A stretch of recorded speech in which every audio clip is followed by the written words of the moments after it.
Okay, we have the solar closet here, so to speak. This is the front compartment. And I'm just going to give a quick tour of how I've set this up so you'll have it for later. Here we have the two lines coming down from the roof through the combiner box.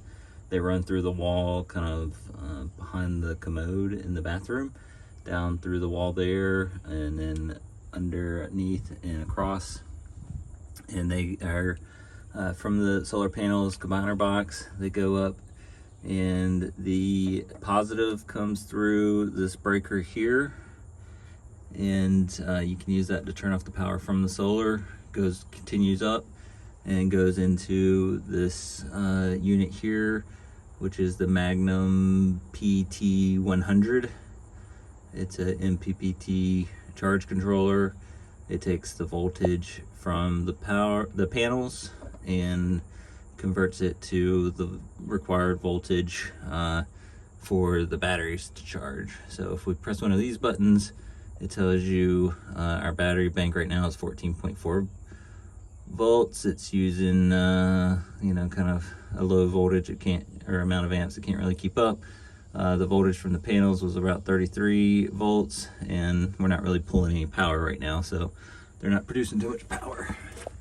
And they're in absorb charging. It's kind of cloudy out right now though, so they're not really, we're not using much power. It's not really putting much power in, so it's like about 20 or 30 watts, so probably just enough to kind of keep the phantom loads going. So that goes from the PT100 and comes back out to a little bit fatter cable here. So that comes from the PT100 into this breaker, which then goes to the battery. Two Battle-Born batteries. These were installed about Thanksgiving of 2020. So they're about 3 years old, and they've been pretty well taken care of. So you should get lots of years out of them still. And then the negative side comes from the PT and goes, actually, you can see it right there. Kind of travels underneath, comes up here, and it's in the shunt and goes through the shunt, which then goes up to the batteries. And so this shunt, this piece of equipment here that you can see, has these plates, and basically all the loads go in and out through this shunt, and that allows the system to measure how much power is coming in and out to the batteries. So these wires here kind of go into the, let's see if I can get a good view of it. Yeah, they are kind of screwed in, one on this side, one on the other side, and this twisting is important to keep it so that it measures accurately. But it goes in to this. This is the BMK, the battery monitoring. I don't know what K stands for, kit maybe. Anyway, and then that kind of knows this shunt, so it can tell exactly how much power is coming in and out. And then this network cable goes back over and comes into the Magnum inverter charger. So this is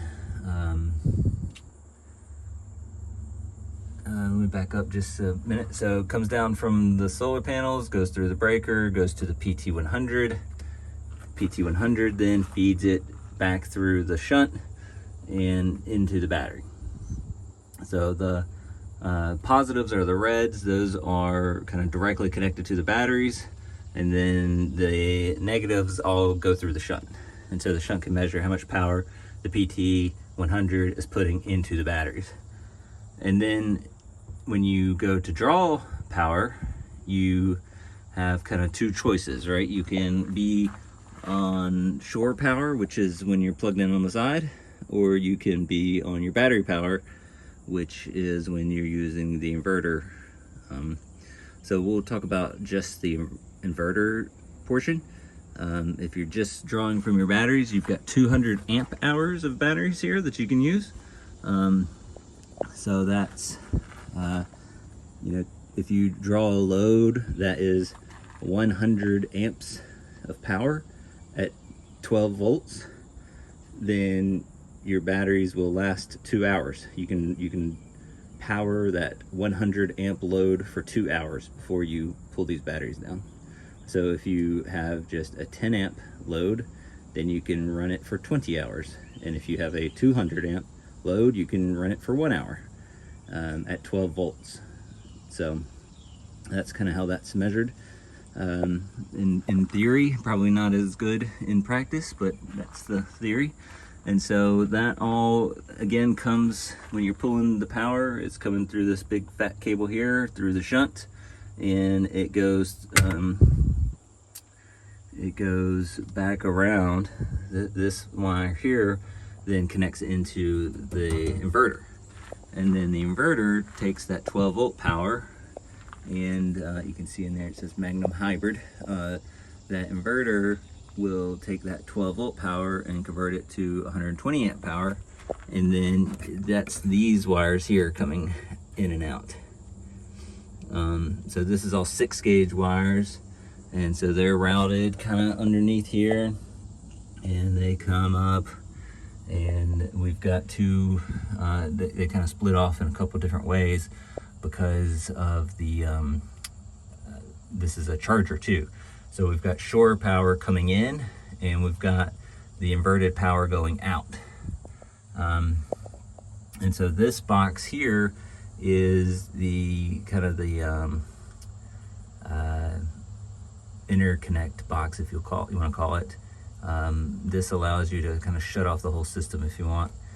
So when this is all the way down, it's not in generator, well, it's in inverter. So when it's straight, everything's down, and you can kind of see that it's all down, then you're running just on your inverter. If you were to slide this up, it would basically switch it so that this inverter power is out of the loop, and it would work just like you're just on shore power.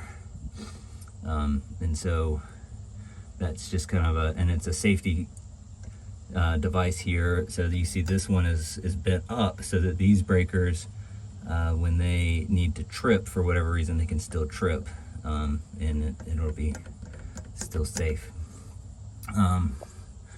So one of these, I don't remember which one, comes in to from the shore power and connects into the inverter charger, and it's used for charging the batteries whenever you're on the shore power. And then one of these is coming out and feeds back into your panel and powers all the things. So basically this is in the loop for half of your power system, and allows the hybrid function to help use the batteries to help if you don't have enough power coming from the shore. So all of this, though, you don't really have to do much with. You basically can just kind of leave it all like it is, and you shouldn't have too many problems. We certainly have not had any problems with it.